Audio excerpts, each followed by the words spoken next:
때때로는 하나님 안에서의 한 가족이라는 생각을 많이 하고요. 또 이렇게 성가들 가만 보면은 사실 제가 과거에 설교 제목을 미리 주고서 그걸 선정하게 됐는데 지금은 그냥 하거든요. 사실 이 설교를 지지난주에 했다. 이번 주 해야겠다고 딱 작정했는데요. 오늘 찬양이 딱 그 찬양을 맞는 거죠. 하나님께서 은혜 가운데서의 설교도 그렇고 찬양도 그렇고 다 이렇게 접목을 하면서 또 그 은혜 가운데 함께 하시구나 느낍니다. 우리 믿음의 한 가족입니다. 혈육이야 좀 남남일 수 있지만 아니요, 그리스도 안에서 형제 자매예요. 이 땅에서도 우리가 믿음 안에서 서로 살아갈 뿐만 아니라 우리 영원한 천국에서 영원토록 살아갈 사람이에요. 그래서 서로 관계가 원만하게 잘해야 되고 그런 또 관계를 잘 또 해결해 갈 수 있어야 합니다. 그럴 때 신앙생활에 기쁨이 있고 평안이 있고 또 즐거움이 있습니다. 언제나 다 문제가 있어요. 교회 안에서 가장 힘든 건 아마 목사와의 관계가 제일 힘들 거예요. 일반 성도들은 그냥 그러려하고 할 수 있지만 사실 목사와의 관계는 굉장히 어렵습니다. 한번 틀어지면 정말 곤욕스럽고요. 목사일수도 사실 그렇습니다. 그래서 어느 날 목사님이 한 집사님하고 관계가 좀 틀어졌어요. 너무 불편해서 내가 이러면 안 되겠다. 내가 한번 작전주도 하자. 그래서 30일 작전주도 하면서 하나님 기도하는 거예요. 하나님, 그 집사님 좀 혼내주세요. 하나님, 그 집사님 마음 좀 바꿔주세요. 하고 기도를 했다는 거예요. 한 주간 쫙 기도하다가 그 다음 주 딱 봤더니 여전히 그냥 집사님 그렇게 달갑지 않고 나 자신을 반응하고 얼굴이 부락부락해진 것 같아서 안 되는구나. 더 기도가 필요한 것 같아서 또 기도 한 주가 하는 거예요. 그 다음 주가 된 거예요. 그래서 뭔가 자기는 좀 변할지 알았더니 여전히 똑같으면서 아니 두 주간의 기도했으면 뭔가 좀 역사가 일어날 때 왜 이럴까 하면서 그래도 그러든지 관계가 회복돼야 되니까 그래서 기도를 쭉 하고 있는데 이제 시간이 지나고 날짜가 지나면서 한 3주간쯤 되니까 자신의 기도가 하나님, 그 집사님을 사랑하지 못했던 이 부족한 종을 용서해 주세요. 하나님, 내가 먼저 보내야 되겠습니다. 내가 먼저 사랑할 수 있게 내가 잘못이었습니다 하고서 회개하면서 하나님께 섰더니 그동안 딱 만났더니 너무너무 행복해 보이는 거예요. 자, 그분이 변했을까요? 내가 변했을까요? 사실 똑같았는데 내가 그렇게 마음에 딱 꼬챙이가 있으니까 그렇게 봅니다. 내가 은혜와 사랑을 딱 보니까 그 얼굴에 이렇게 보는 사람이 당대방이 천사 같은 거예요. 하나님은 오늘 우리를 그렇게 기다리고 계신 것입니다. 그럼 신앙생활은 언제부터 시작할까요? 신앙생활을 내가 언제부터 할까요? 교회를 출석할 때부터 했을까요? 아니면 신앙의 모든 체험이나 내가 스스로 내가 구원의 하나님의 자녀되고 이런 확신을 가졌을 때 내가 신앙의 출발점일까요? 우리도 이렇게 말합니다. 내가 신앙생활하지 10년이다 20년이다 30년이다 평생 아니면 또 모태 신앙이란 말이에요. 그러면 그 시작점이 어디서부터 하느냐, 어디부터 계산할 거냐고요. 모태 신앙이라는 내가 돼요? 처음부터 조성될 때부터 또 시작할 수도 있잖아요. 어떤 분은 또 나 교회 교회 처음에 와서 등록할 때부터라고 할 수 있을 겁니다. 사실 예수님 이 땅에 계시는 동안에 자기 백성, 유대 백성들하고 사실은 적지 않은 갈등과 마찰이 있었습니다. 따지고 보면 예수님은 수천 년 동안 유대인들이 그렇게 바라보고 기다렸던 메시아입니다. 예수님, 메시아가 그들의 앞에 눈앞에 왔는데도 불구하고 예수님을 못 알아봤어요. 도리어 예수님과 불편한 관계를 맺고 도리어 예수님을 십자가에 못 박아 죽였습니다. 왜 이런 관계가 원만하지 못할까? 왜 예수님과 관계가 돼요? 평화하지 못하냐? 예수는 그게 평화의 왕으로 오셨는데 도리어 유대인과의 관계에서도 원만하지 못하냐? 왜 그랬을까요? 오늘 그 답이 본문에 나옵니다. 오늘 11절은 자기 땅에 오매 자기 백성이 영접하지 않았다. 예수를 영접하지 않았기 때문에 이런 문제들이 생기는 거예요. 영접하다는 말은 여러 말로 해석할 수 있는데 단순히 예수를 받아들이지 않았다는 말입니다. 쉽게 말하면 예수를 받아들이지 않았다는 거예요. 왜 예수를 받아들이지 않았냐고요. 그들이 믿고 지켰던 율법과 또 말씀, 우리가 구약성경에 보면 예수님이 오신다는 말씀은 뭐죠? 수백 번 믿어요. 말씀해 줬어요. 그렇게 예수님의 그런 예언 또 그 약속대로 오셨는데 어찌해서 예수님을 거부했냐 이겁니다. 유대인들이. 예수님 영접하지 않는, 받아들이지 않는 그들은 예수님의 대적자가 되어지고 예수님을 비방하고 회방하는 자들이 되어졌고 결국 예수님을 십자가에 못 박아 죽게 하였습니다. 예수를 영접하지 않는 일이 왜 이렇게 어려우냐? 왜 그들에게 예수를 영접하지 않는 것이 단순합니다. 왜요?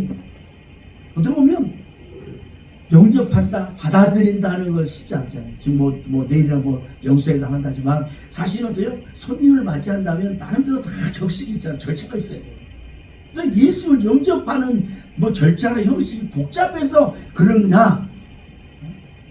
그렇지 않죠. 근데 왜 예수를 영접하지 않았느냐? 그러면 지금 오늘 나는 저와 여러분 정말 예수를 영접하셨습니까? 그렇다면 내가 예수를 영접하는 것을 어떻게 또 증명할 수 있냐? 예수 영접하기 전, 예수를 믿기 전이나 믿은 후에 내가 어떤 변화가 있었냐? 유대인들이 예수를 영접하지 않는 것은 바로 자신을 내려놓지 않겠다. 요즘 말하는 기득권이에요. 영접이라는 말은 받아들인다는 것은 뭐예요? 내 안에 주인을 바꾼다는 말입니다.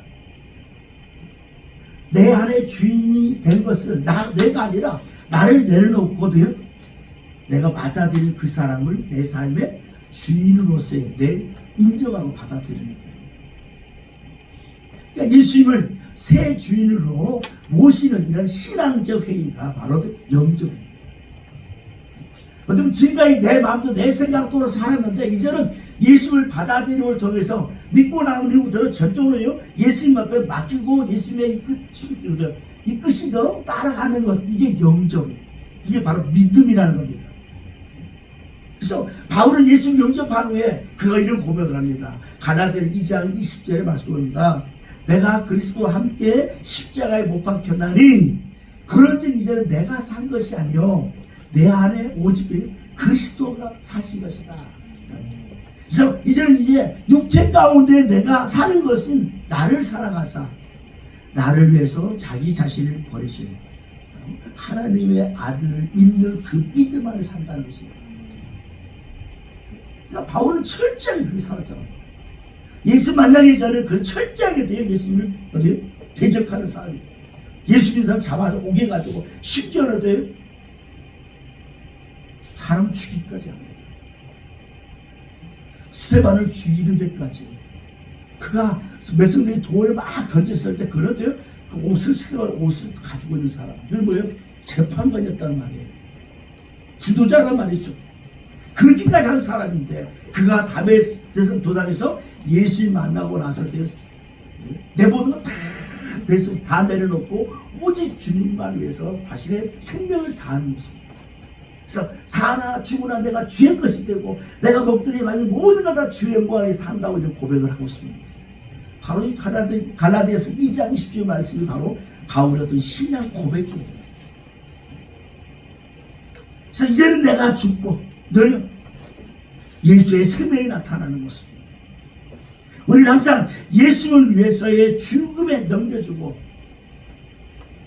우리는 항상 예수의 그 죽음을 몸에 짊어지며 살아갑니다. 그래서 그 예수의 몸을 짊어지고 살아간다는 것은 나를 부인하는 날. 그리고 날마다 내게 그가 감당하게 될 십자가를 지고 가는 것입니다. 그래서 때로는 믿음의 길을 주님을 따라가는 길 속에서도요, 형제든 처자든 또 부모든 이런 사람들 때로는 자신 목숨까지도 미워하면서 주님을 따라야 된다는 사실입니다. 바로 이게 주님의 제자의 길입니다. 내 모든 소리를 다 또 버리지 않으면 또 주님의 제자가 될 수 없습니다. 정말 예수 영접하는 사람도 다릅니다. 뭐요? 나를 철저히 부인하는, 나를 내려놓습니다. 그럼 이 말씀 들어요. 아이 목사님, 그럼 내가 때로 부모도 버려야 되고 처자도 버려야 되고 형제도 버리고 다 재산도 다 버리면 내가 어떻게 살아요? 그렇잖아요. 이것은 주 관점이 뭐냐? 무엇을 가장 소중하게, 무엇을 가장 내가 좀 붙들며 살아가야 하는 것을 말합니다. 그러니까 예수님 붙들고 살아가면 때로도요 형제 자매에게서 부인하고 떠나보낼 수 있지만 나중에 다시 또 회복되잖아요. 역사가. 배나 받을 뿐만 아니라 제가 말씀드린 누가복음에는 100배의 역사가 나타납니다. 그러니까 삶의 우선순위를 바꾸며 나가면 경험된 그 삶에서 하나님의 승리의 역사가 나타나는 겁니다. 그러니까 예수 영접한다, 예수를 믿는다는 것은 오로지 하나님의 은혜의 말씀 앞에 선다는 것입니다. 때로 그 길을 갈 때 때로도요 형제 자매들도 때로도요 뒤처질 수 있습니다.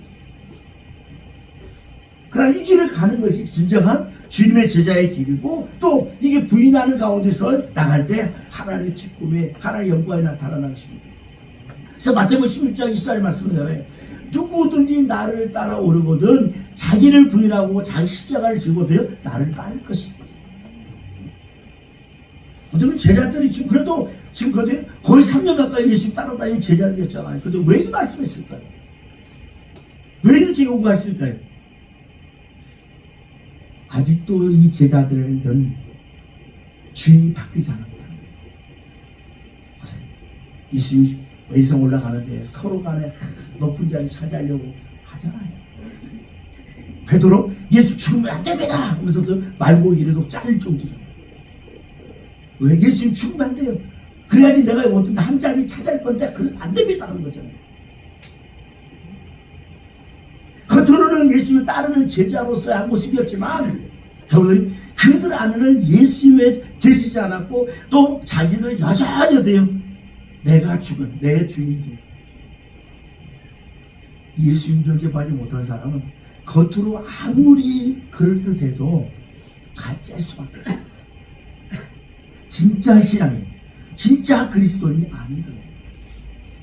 이런 껍데기뿐인 그런 성도들은 시간이 가면 갈수록 또 삶에 따라 예기치 않는 이런 어려움, 시험을 당하면 어떻게 해요? 그리스도인은 하나님의 그 기쁨과 이 즐거움, 행복을 멀리 다 버려버립니다. 세상으로 가버립니다. 미국에서 대통령이 당선되면 딱 성계주의에다가 딱 선사하잖아, 손을 얹고. 참 쥐같다고 하는데 사실 지금 현재 50년대 미국인들은 무종교인, 종교가 없는 사람도 5%밖에 안 되는데 지금은 거의 30%예요. 종교가 없는 거예요. 이 무종교 비율이 나름대로 서구의 선진국이고 나름대로 기독교 국가였던 국가들이 지금 어떤 모습입니다. 캐나다 같은 경우는 30%, 프랑스는 뭐 33%, 네덜란드는 40%, 노르웨이는 45%, 체코는 62%. 이거 왜? 종교를 갖지 않는 거예요. 그래서 어떤 분입니다. 앞으로 기독교가 50년 내지 않으면 더 유럽에서는 한 100년만 지나가면 어때요? 기독교는 사라질 것이다.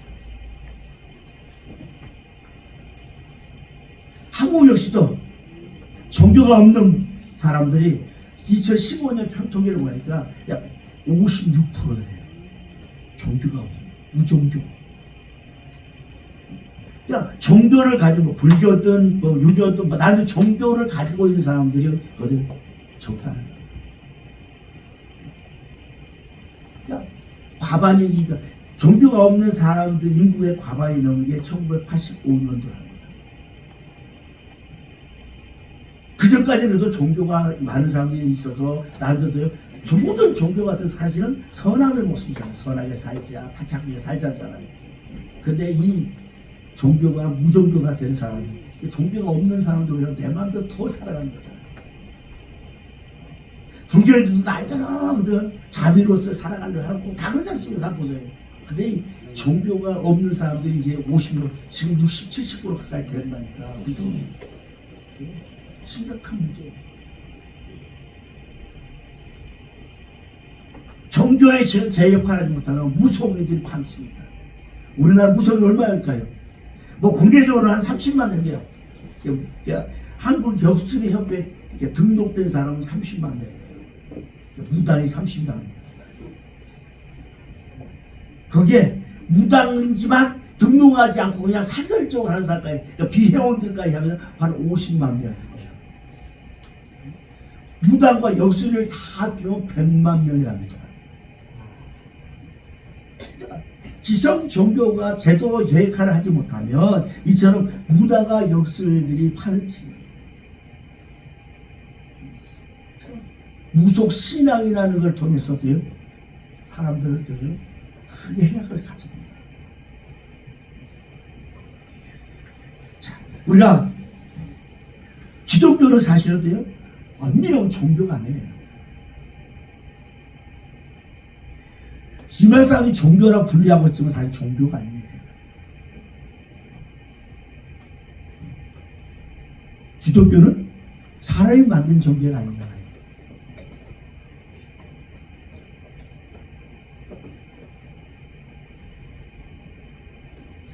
하나님은 만들어진 신도 아니고 기독교가 특별히 인간의 어떤 산물이 아닙니다. 기독교는 인간을 구원하기 위해서 주신 하나님의 선물입니다. 그래서 기독교는 종교라고 하지 않고 복된 소식, 바로 복음이란 말이에요. 그래서 예수를 영접한 사람들은 믿음으로 살아갑니다. 오늘 1장 12절 말씀이잖아요. 뭐라고 그래요? 영접하는 자, 곧 그림을 믿는 자들에게는 하나님의 자녀가 되는 권세를 줬다고요. 영접하는 자, 바로 그 이름을 믿고 그분의 마음에 가운데서 영접하는, 우리 안에 누가 있어요? 하나님, 예수님이 계시고 있어요. 내 안에. 그러니까 입술로만 영접하는 것이 아닙니다. 마음 가운데 그분을 주로 영접하는 가운데서의 그 이름을 바로 내 주인으로 삼으시는 거예요. 그렇게 예수 영접하는 사람들은 내가 아니 주님을 믿고 주 안에서 살아가는 거예요. 그래서 주님을 위해서 내 모든 걸 내려놓고 주의 뜻 가운데 살아가는 충성을 다하는 거예요. 자, 예수 영접하는 사람은 그 충성하는 과정이 믿음으로서 나타납니다. 바울 역시 지금 나를 위하여 자기 자신을 버리신 하나님의 아들을 믿는 그 믿음 안에 내가 산다고 했어요. 이걸 바로 예수 믿는 자의 모습이에요. 그러니까 바울이 바로 그런 모습을 우리가 보여준 거예요. 그래서 바울은 우리 향해서요, 나를 본받으라고. 근데 나를 본받는 거예요. 그리스도를 내가 본받는 것처럼 너희도 나를 본받으라고. 모두 주 안에서의 믿음을 설명합니다. 멸망받을 수밖에 없는 사람인데, 난데 바로 오늘 이 세상을 구원하시기 위해서 오늘 예수님 오셨다 말하잖아요. 바로 나를 구원하시기 위해서 나의 예수님이 오셨다고. 그분이 나를 위해서 죽으셨고 나를 위해서 부활하셨고 나에게 영생의 믿음의 축복 역사가 있다는 것입니다. 그래서 우리 하나님의 자녀가 되기 위해서 하나님이 원하시는 모습으로서의 우리가 새로워지는 거예요. 그 새로운 피조물이야, 그리스도의 안에서. 하나님의 나라는 거듭난 사람만이 갈 수 있습니다. 그 거듭남이 누구예요? 바로 영접하는 사람. 영접. 그래서 오늘 본문은 자녀라고 말해요. 하나님의 자녀가 되는 권세를, 이 자녀를 말을 테크노이라고 말합니다. 근데 중생 안에서 새로운 피조물로서의 거듭난 사람, 예수를 믿고 영접하는 그 사람. 그래서 예수 영접하는 그 순간에도요, 새로운 심령, 새로운 본성으로서의 거듭난다는 것입니다. 그래서 본문에서는 이 말하는데, 바울은 꼭 하나님의 자녀란 말을 뭐라고 말하냐면 휘오스라고 말하는데, 이것은 자녀로 인정받은 자, 입양된 자라고 말합니다. 그러니까 그리스도 안에서 내가 하나님의 자녀 됐는데 바로 하나님께서 나를 인정해 주시는 가운데서의 나를 입양했다. 입양하고도 자녀가 되잖아요. 권세도 있잖아요. 그러니까 세상으로부터 내 마음대로 살아간 그런 사람이었는데 예수님의 은혜 아래서 나를 하나님의 자녀로서 부르셨다. 그래서 내가 하나님의 자녀로 삼아 주셨는데 바로 바울은 이것을 입양이라고 표현을 하고 있어요. 사실 우리는 하나님과 전혀 원수된 우리였잖아요. 근데 예수 그리스도 안에서 나를 하나님의 자녀로서 부르셨다. 이걸 과정을 입양이라는 말을 하고 있어요. 어쩌면 또 유대인에게 정통적 하나님의 그 선민으로서의 유대인이었는데 우리는 이방이었으니까 이방인 된 우리들이 입양이라는 표현을 하기도 합니다. 어쩌든지 우리가 하나님의 자녀가 됐다는 것은 이처럼 예수님을 영접하는 가운데서 주어진 축복이라는 사실입니다. 그래서 권세라 하나님이 자녀의 권세가 있다고. 그 권세가 뭡니까? 죄를 제사함의 권세를 주십니다. 하나님의 자녀가 되는 권세. 또한 그 이름으로서 구할 때마다 응답받는 권세. 그 이름으로 선포할 때마다 기적을 받는, 기적을 일으키는 권세가 있다는 사실입니다. 왜? 자녀가 됐기 때문에. 하나님의 자녀가 됐기에 하나님의 가지고 있는 권세와 능력이 내게 임하서 그 일들을 행할 수 있게 한다는 것입니다. 사실 제자들은 처음에 별로 그런 게 없었잖아요. 예수를 따라다닐 때는 어떻게 해요? 예수님이 다 행하신 가운데서 역사했잖아요. 근데 그들이 오순절에 성령의 충만함을 입고 나갔을 때도요, 예수님 하셨던 그 행위들을 해서 기적, 죽은 자를 살리고 병인 자를 일으키는 역사를 했단 말이에요. 그게 바로 하나님의 자녀의 권세예요. 이게 바로 예수를 영접하는 자의 권세가 나타나는 것입니다. 그러면 나는 지금 내 안에 누가 주인인가를 봐야지. 지금 나는 지금 나를 이끌고 나를 붙들고 있는 것이 뭐냐? 예수를 믿는다는 것은 바로 그분을 영접하는 것이고, 그래서 사망과 생명 안에서도요, 바뀌는 거예요. 과거는 영원한 저주와 영원한 죽음이 내게 있었지만 내가 그리스도 안에서는 영원한 생명이 있다는 사실입니다. 그러기에 사실 기독교는 여러 종교 중에 하나가 아니에요. 종교의 변화가 얼마나 있을까요? 그리스도 안에서의 참 믿음의 선 사람 변화가 있어요. 사람 아무리 독닦고 아무리 앉아서 수도를 백날해도 그때는 좀 모르지만 좀 내려나가면 어떻게 금방 바뀝니다. 사실 우리도 그런 모습 많죠. 근데 우리는 또다시 주 안에 돌아와서 회복하고 은혜를 아까도 그렇게 미워했지만 내가 변화되고 나니까 그 사람이 그렇게 회복해 보이고 좋게 보인 것처럼 오늘 믿음 안에서 우리들은 혹이나 내가 누군가를 아직도 거부감 있고 아직도 내가 그런 모습이라면 내 안에 예수로 충만해져야 됩니다. 그러면 바뀝니다. 이게 바로 기독교의 하나님의 능력이에요. 그래서 사랑할 수 없는 사람을 사랑하게 되시고 기뻐할 수 없는데 기뻐하게 되시고 주저앉아 버릴 수밖에 없는 다시 일어나는 것이 바로 예수의 생명의 능력이고 예수 영접하는 자의 능력이 자녀는 하나님의 자녀의 권세라는 것입니다. 그래서 오늘 내가 무엇 때문에 내가 주저앉고 무엇 때문에 낙심하고 무엇 때문에 우울하고 있냐. 뭐 다 나아니까 예수 안에서 바라보면 모든 합력의 서울 하나님 역사를 봅니다. 어렵고 환난이 있을지라도 그 환난이 결국 이기게 하신 하나님이 있다는 것입니다. 그게 바로 자녀의 권세잖아요. 예수 믿으면 이런 삶의 모든 것이 있어요. 예수 믿으면 귀신이 따라갑니다. 가정에서 흑암의 모든 권세가 따라갑니다. 믿고 구하고 바라보십시오. 예수의 이름으로, 예수의 이름으로, 내 이름이 아니라 예수의 이름으로. 그러기에 나를 점검해야 돼. 내가 정말 예수를 내 주인으로 삼느냐? 정말 내 안에 예수님이 계시는 것, 그런 확신이 있느냐? 이게 바로 구원의 핵심이겠죠.